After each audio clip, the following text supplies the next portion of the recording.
Southwestern Family of Companies welcomes you to the Action Catalyst. Each week, our diversely and amazingly accomplished guests share their insights and inspirations to help us ignite our own. So let's invest attention together to breathe, to reflect and refocus, and decisively defeat that voice we call Mr. Mediocrity.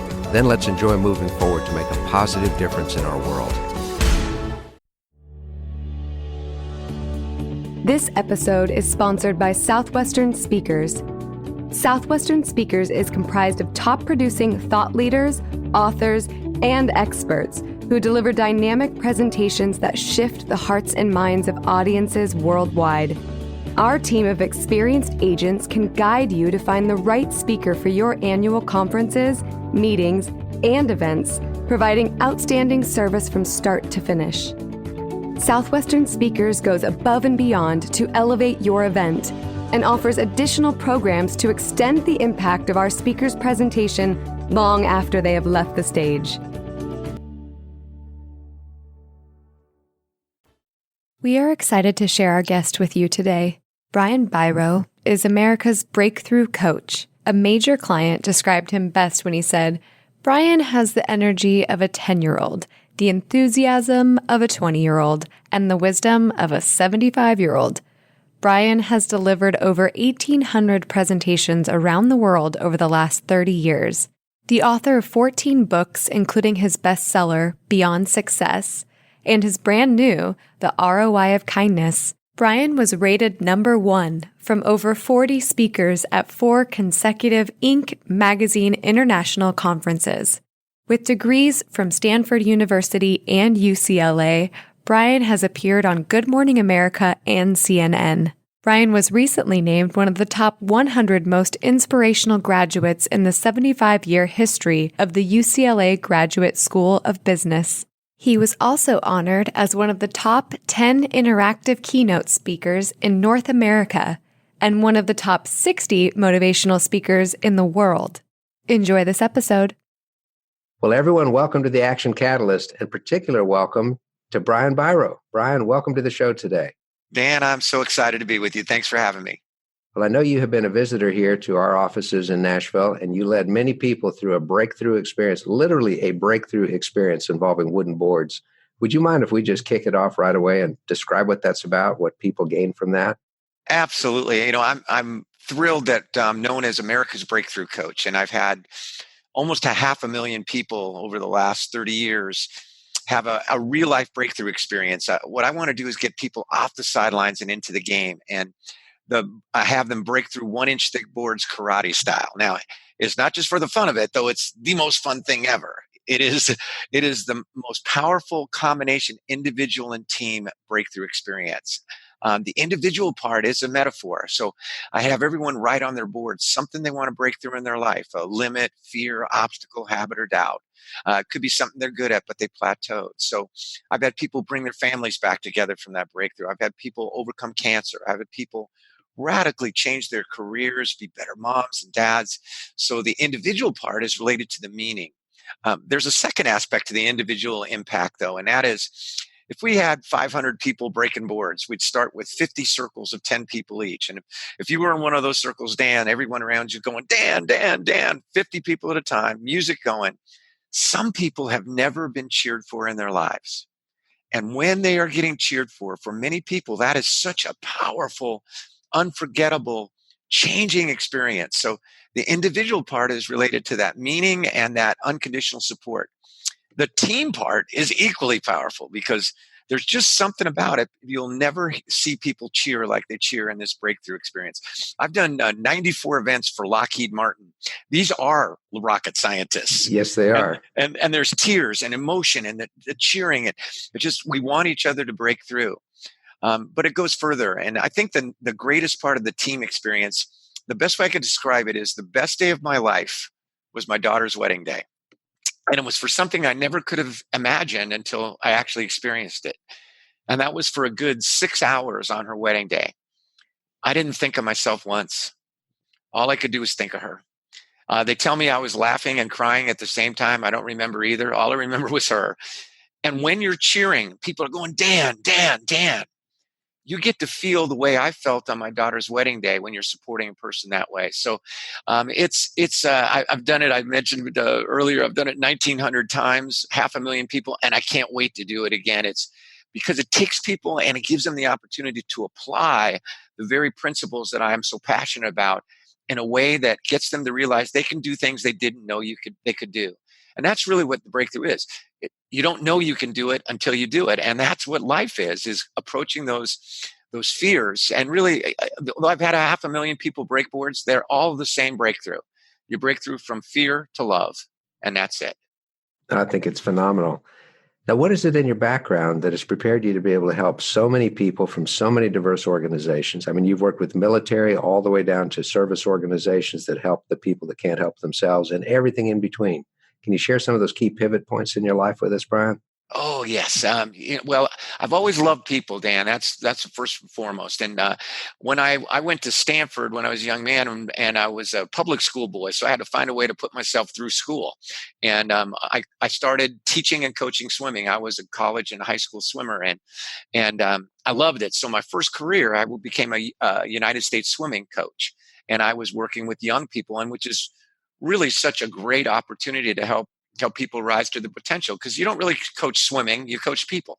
Mm-hmm. And so that was my first training ground. And there was a pivot point that really, really shaped the whole direction of my life when I was a coach. And that was, I grew up like a lot of people my age, with a dad who was a great guy, but not easy to give a lot of compliments. I always wanted him to be proud of me. And it was not easy for him to ever show any appreciation, any of that pride in me, or any of that compliments, and he certainly had a hard time saying that he loved me and that sort of thing. So as a result of that, I sort of created a drive where I wanted to be the best at whatever I did. And one day it hit me that driving to be the best was tearing me apart, because it was all about comparison. And when you want to be the best, you're driven by this need for approval. And the need for approval you can never satisfy it. It's never enough. And one day, this was the pivot point. It was a pivot from one word to one other word. I shift from the drive to be the best to the desire to be my best. And so I stopped comparing. And that was such a transformation. Before that transformation, before I had that pivot from the best to my best, I was not fun to play with because I had to beat you. Afterwards, I could be a great competitor and have fun, and I actually did better. So that was really a huge pivot point in coaching. The only reason I'm probably not still a swimming coach, was because I had no life. So the second pivot was the desire to create balance in my life. The average American father today spends 9.5 to 10.5 hours a day on a digital or cellular device, and less than 8 minutes a day in interaction with his children. Well, I didn't even have 8 minutes. I had no children. My life was my coaching. And so I'm probably the only guy, Dan, who went to graduate school to get a life instead of a job. I love it. And I did. And so I went in the corporate world, worked in and became an executive vice president of a large transportation company. And then another pivot point, I realized I didn't love transportation. I love people. And I started doing team building in my own organization. And we had an incredible turnaround, just a phenomenal success story. And at the peak of that, I said to my wife, honey, we're doing great. Let's quit. I want to go do this. And so now for the last 30 years, I've been a speaker and an author and love every minute of it. But it was really that transformation, that simple, subtle shift from this compulsion to try to be the best, which was all about comparing myself to others and the need for approval, to a passion to seek to be my best, where I don't compare myself. I just reach in and try to grow each day and learn. And that way, there is no failure. It's what can I learn? How can I get better? Mm-hmm.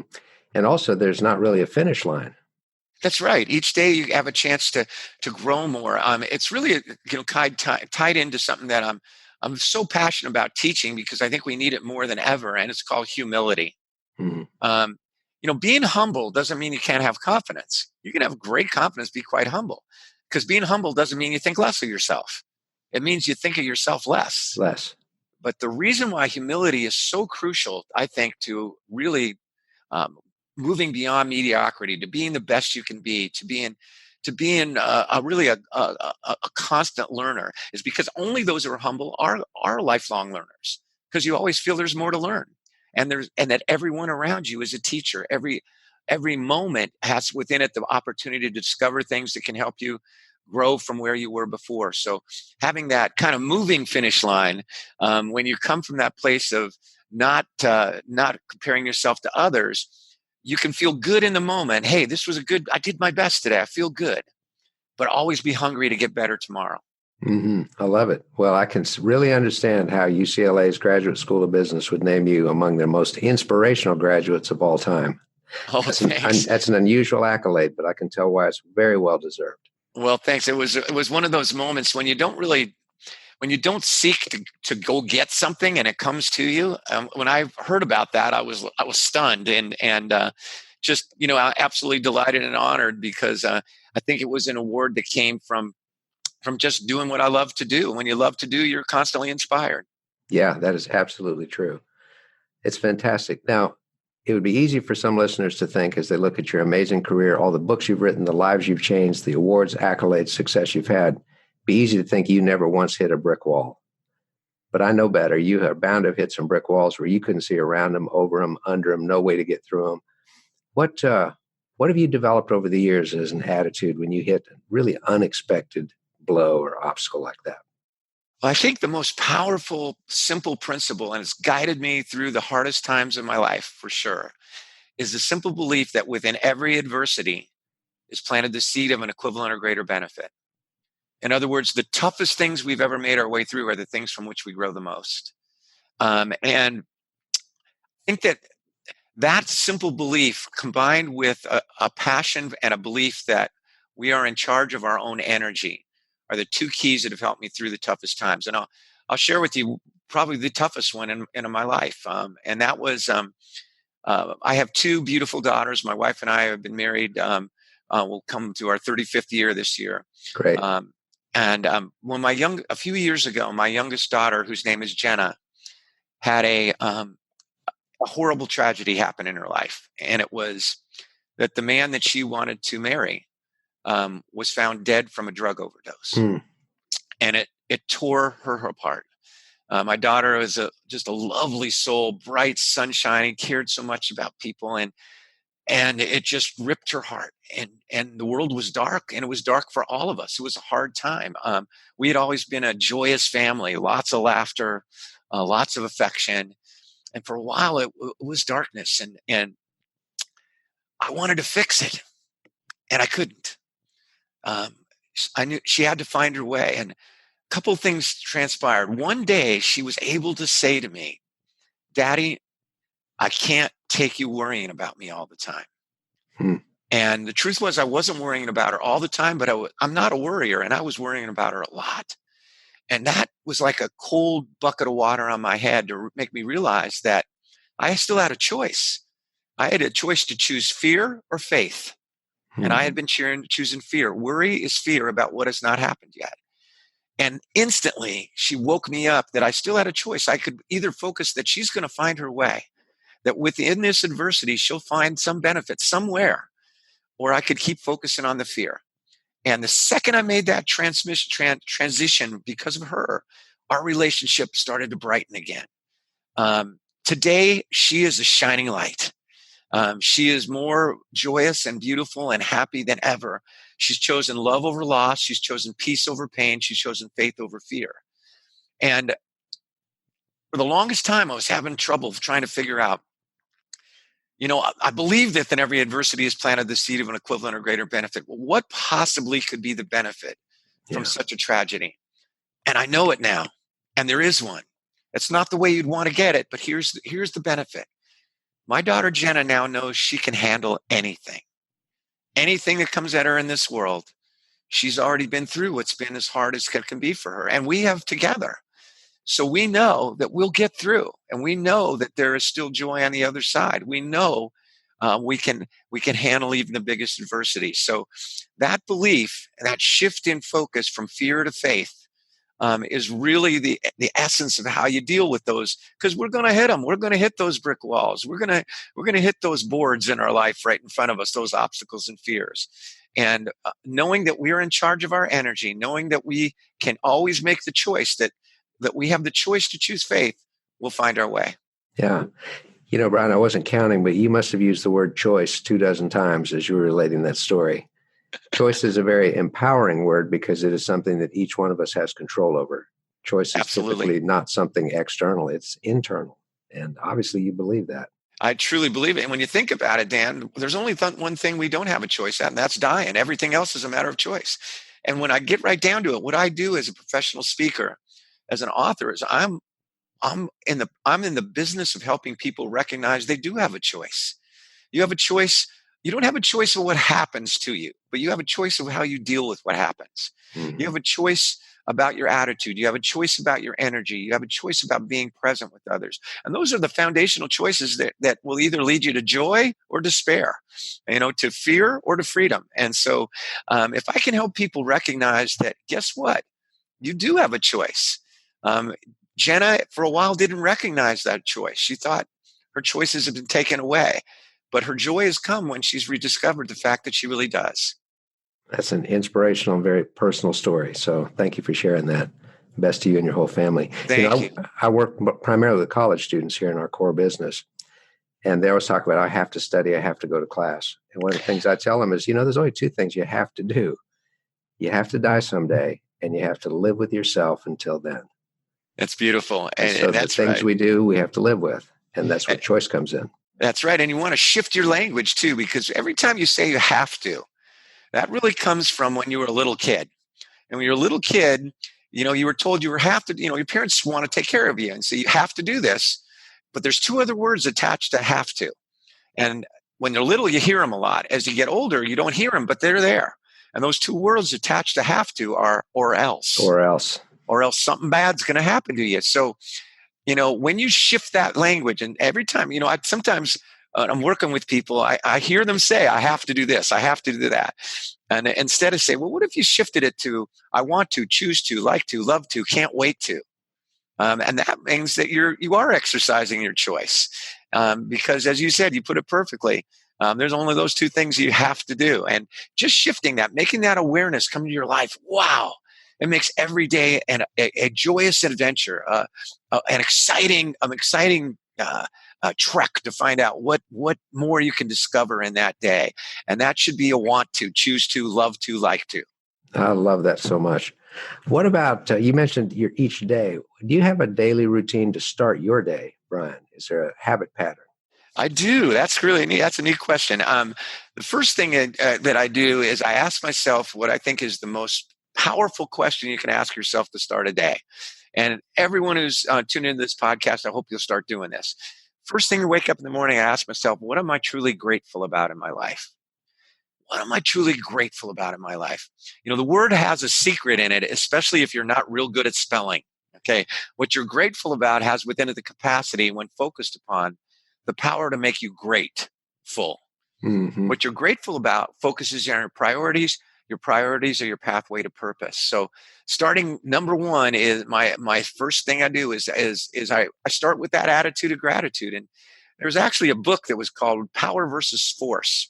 And it studied the frequency of emotions. Since we're electrical beings, we have a frequency that shines through us versus according to each emotion. And the highest frequency emotion is gratitude. So when you are in gratitude, there's no room to feel anything but joyous. So that's where I start. Then I'm very much a believer that we don't get older, we just stop moving. And so a big part of my starting day is I get up. I'm an early riser, and I get out and I exercise. Usually now more I walk. I live near a lake, and I walk, and I'm kind of running through ideas in my mind. I'm preparing for my next presentation. So I've started with gratitude. I've started with movement and energy. And that really is the foundation of each day. I mean, I can't wait for the next day to come. Mm-hmm. I think that's so fantastic.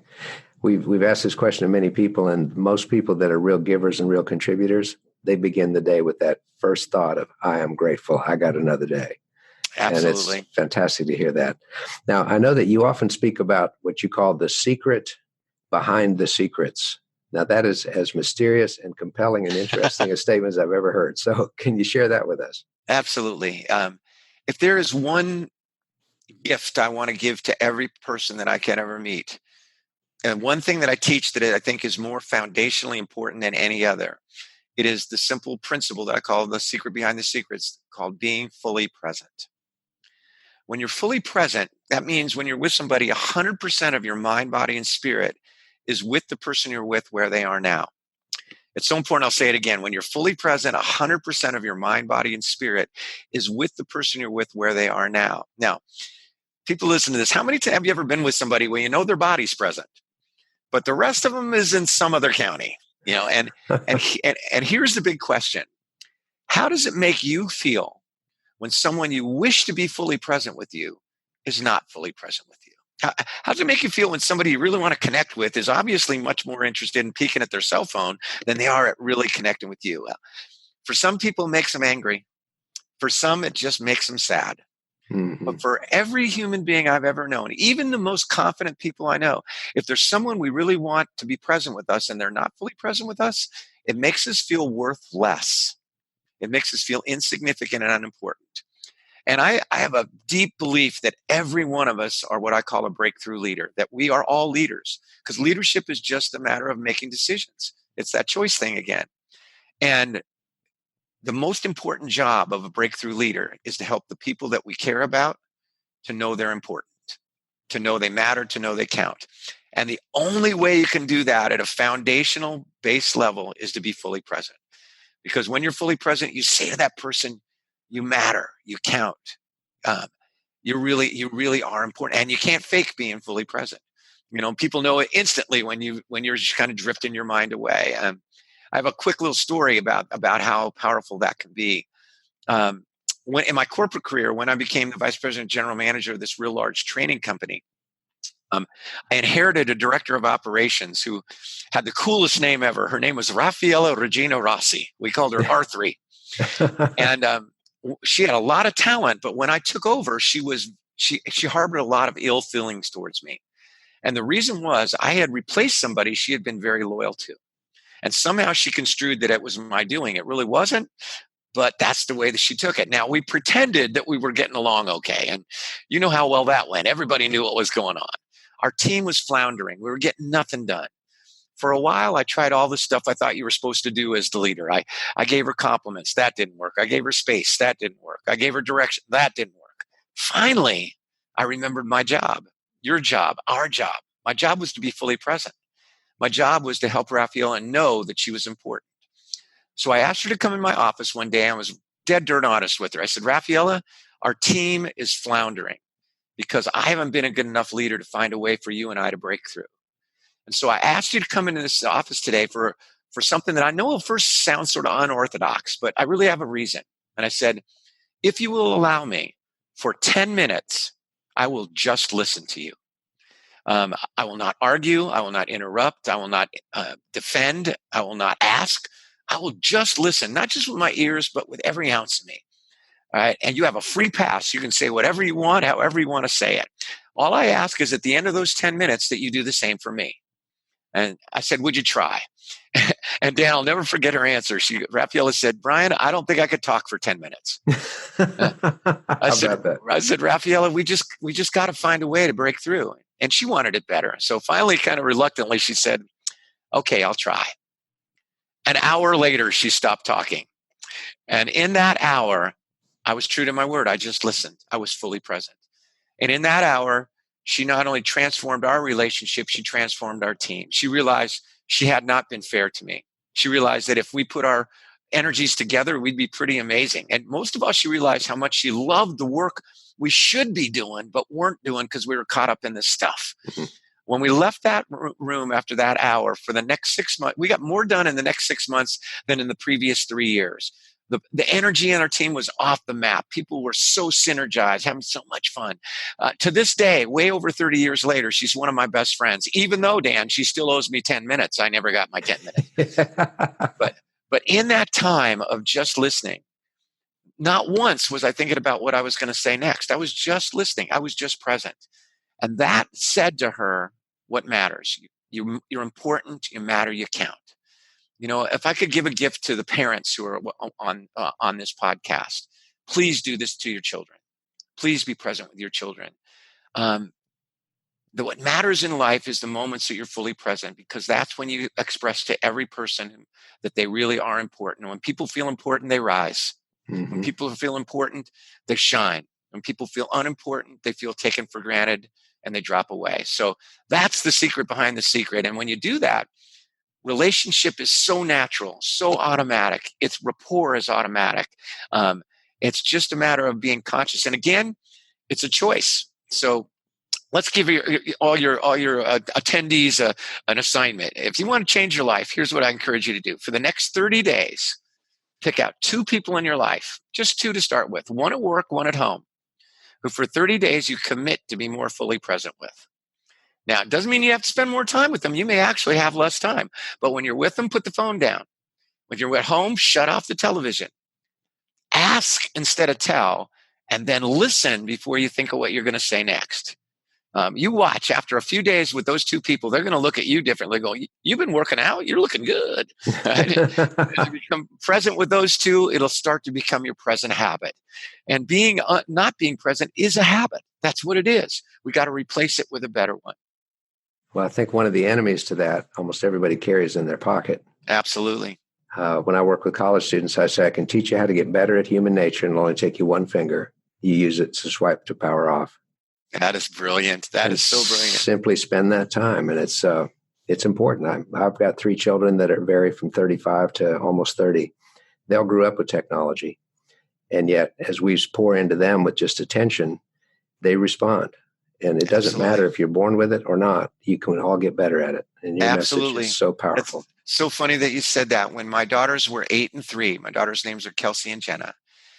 One night, I teach this stuff. It's in my heart. And yet sometimes we know what to do, but we don't do what we know. Mm-hmm. And we had moved to the mountains so that when I wasn't on the road speaking, I would be fully present.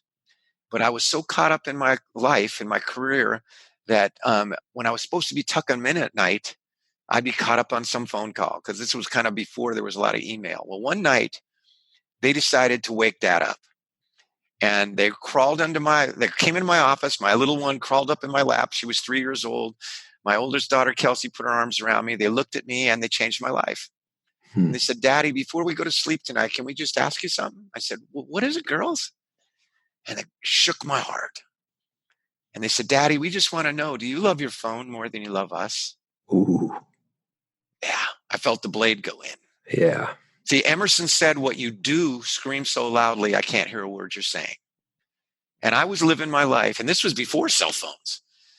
I was living my life as if my phone was more important than my daughter's. Well, I will tell you, I tucked them in that night.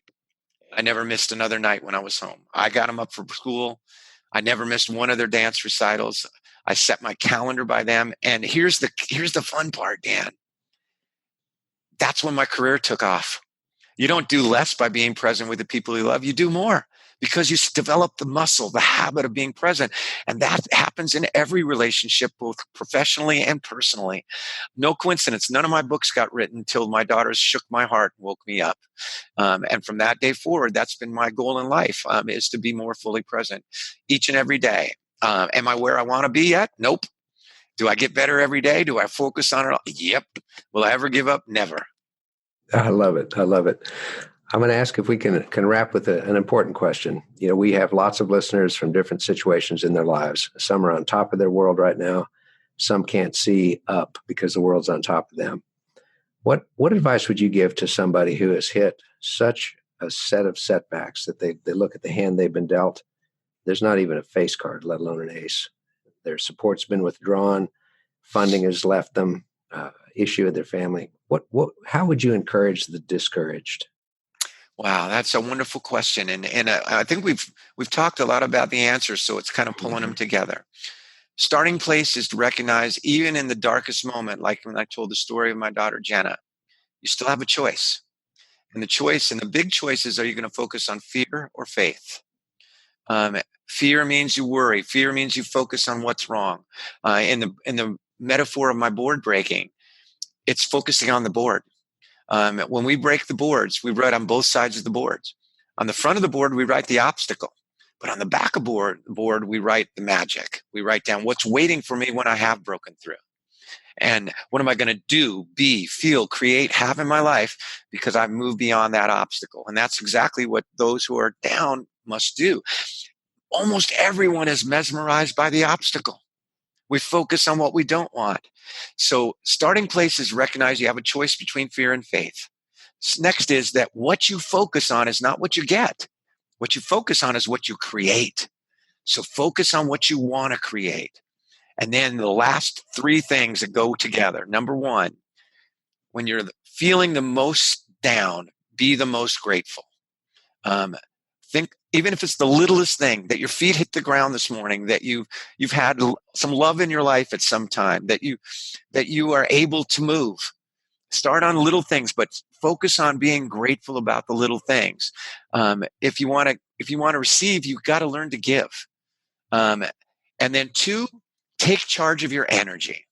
See, most people think their energy is like the weather. Like, I hope the weather's good for the family trip this spring. But your energy is your choice. And there's two ways you cultivate energy. Number one, change the way you move. Instantly, if you sit up, you smile, you open your eyes, you'll feel your body change instantly and your spirit change with it. Number two, focus on a purpose. If anytime you're full of purpose, you're full of energy. And you ever notice when you get to do what you love to do, it doesn't matter how much sleep you had, you're full of energy. When you lose sight of your purpose, it's like somebody puts a big old pin in it. So focus on purpose, focus on movement. Remember every day to be grateful for even the smallest things. Right? And most of all, recognize that what you focus on is what you create, and you have a choice about what you focus on. That is a handbook for living. Brian, I'm amazed. I feel as though I'm with you in person, not just through this connection. And on behalf I feel the of same all way. of us, I feel so grateful for what you shared. It's real. It's from you. It's from a higher power, and it means a great deal. So thank you so much for what you shared in the Action Catalyst. Thank you, Dan. It's been an honor and a privilege, and I love the work that you're doing. Well, this is super. And by the way, everybody, I've just received a copy of Brian's latest book. It's called The ROI of Kindness, co-authored with our good friend Mac Anderson, who's also been a guest here and is a colleague. It is about the hidden quality of kindness and the power it has to transform organizations, individuals, and the world itself. So thank you. I've already started reading it. And guess what, everybody? It reads the same way this dude talks. So that should be a teaser right there. So thank you again for all that you do. Thanks, Dan. It was a total joy. If you enjoy this podcast, please make sure to subscribe. To stay updated on everything that the Action Catalyst is up to, make sure to follow us on Facebook and Instagram at Action Catalyst Podcast and Twitter at Catalyst_Action. Thanks for listening.